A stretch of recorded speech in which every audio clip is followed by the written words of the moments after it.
नमस्कार. विचार शृंखला नामस्मरे निरंतर भाग 6. माऊलींच्या हरिपाठाची सांगता ज्या तुकाराम महाराजांच्या अभंगाने होते त्याचं महत्त्व अनन्यसाधारण आहे. नाम संकीर्तन साधन पै सोपे, जळतील पापे जन्मांतरीची.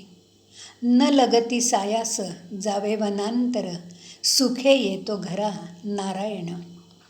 ठाईच बैसोनी करा एक चित्त, आवडी अनंत आळवावा. रामकृष्ण हरी विठ्ठल केशवा, मंत्र हा जपावा सर्व काळ. याविना अधिक असता साधन, वाहात असे आण विठोबाची. तुका म्हणे सोपे आहे सर्वांहुनी, शहाणा तो धणी घेता येथे. नामसंकीर्तन म्हणजे नामाचा केलेला घोष. नामस्मरणामुळे जन्मजन्मांतरीची पापं जळतात असं आश्वासन तुकोबा आपल्याला देतात. याचा संदर्भ आपल्याला गीतेतही मिळतो. पंढरपूरचा पांडुरंग म्हणजे गीतेत अर्जुनाला उपदेश करणारा भगवान श्रीकृष्ण आहे अशी तुकोबांची श्रद्धा आहे.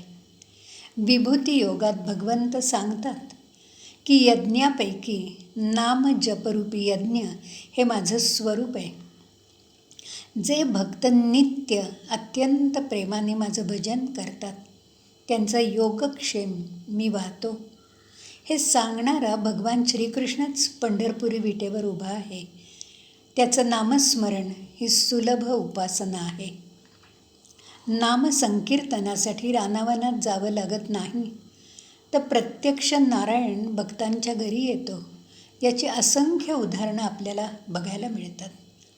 राम, कृष्ण, गोविंद, हरी, विठ्ठल, केशव ही नामं सदा सर्व काळ घ्यावीत.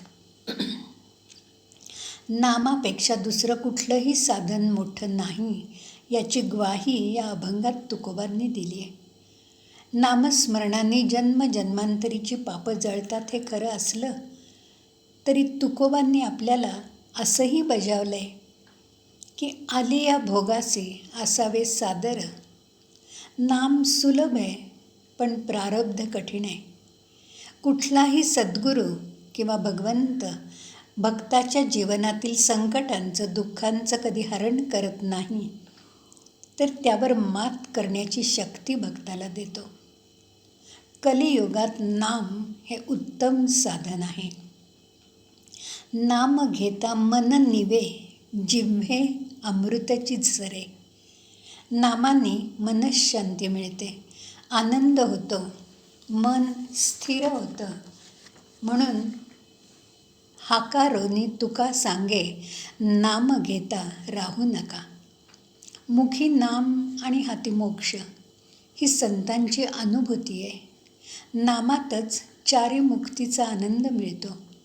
या आनंदासाठी तुकोबा आपल्याला म्हणतात, बोलावा विठ्ठल, पहावा विठ्ठल, करावा विठ्ठल जीव भाव. मोक्ष याचा अर्थ आपण समजून गेला पाहिजे. मोक्ष म्हणजे मनाची निर्मळ स्थिती. मोक्ष म्हणजे मन निर्विषय होणं. मोक्ष आपल्या वागण्या बोलण्या चालण्यातून प्रकट होतो. मोक्ष म्हणजे वासनांचा त्याग करणं. मोक्ष हा आपल्या चित्ताचा धर्म आहे. ज्याचं चित्त स्थिर आणि शीतल तो मुक्त.